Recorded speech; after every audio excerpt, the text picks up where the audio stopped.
բայց այնինչ Անդրանիկ Թևանյանը այդ փակ նիստերին ներկա չի եղել եւ այդ փակ նիստերն էլ ներողություն Մի քիչ հետ կանգնեք, օպերատորներն ասում են ձեր ականջն է երևում կադրում։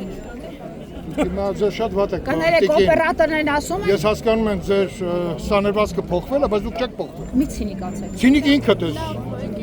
Լրջացեք, ձեզ որպես երկրի ղեկավար կազմի ներկայացուցիչ հարց եք տալիս։ Դուք չեք որոշողը թե սուրտի գնա։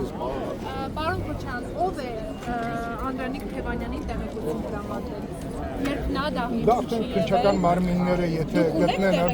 ոչ։ Դուք օրինակ վկայի Քննչական մարմինների աշխատանքին չեք խառնում։ Իսկ ձեզ հրավիրել են հարցակցության Ոչ։ Երբ որ հրավիրենք հիմա։ Կասկածներ չկա իր որդի մակիցն է հնարավոր այսօր է Այսօր առաջ ուրիշ դեպք ոնց է։ Անդադ փոխվում եք։ հարցին պատասխանեք խնդրում Հիմա խնդրում եմ պատասխանեք Պարոն Քոչարյան ունեք կասկածներ ենթադրություններ ով կարող է այդ ապօրինի ձևով փոխանցած լինել ենթադրյալ ինֆորմացիան Անդրանիկ Քոչարյանի Կարող է ինչ-որ կասկածներ ունենա, բայց դրա մասին հիմա ոչ ոք չի կարող խոսել, քանի գնում է քննության փուլը։ Օպերատիվ մասը ըստ էության փոխանցվել է քննչական մարմիններին։ Այդ քննությունը պետք է այդ կասկածները կամ հարատի, կամ հաստատի եւ բահանության հոդվածներ կդրվի ըստ անհրաժեշտության։ Պարոն Քոչարյան, իշխանության մեջ մեղադրել արդյոք չի նշանակում, որ դուք Ռուսաստանին այդ ճշնամակի մեջ եք մեղադրել։ Դուք էլ հարցնում եք։ Չի լսվում։ Չէ, ես նշում եմ։ Չի լսվում։ Ես տարածում եմ։ Համլետ Թևանյանին ճանաչում եք Պաշտպանության նախարարության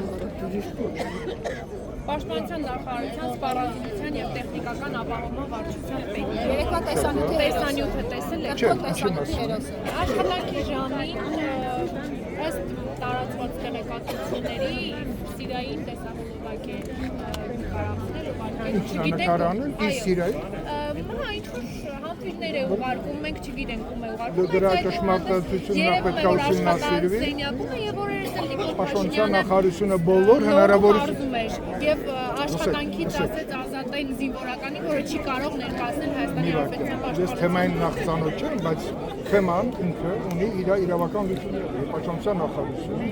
ունի համապատասխան կառույցները, որը ոչ միայն ուսումնասիրել, այլ դրա ճշմարտացությունը հաստատելուց հետո որոշումներ կայացնելու հնարավորություն կտան պաշտպանության նախարարին։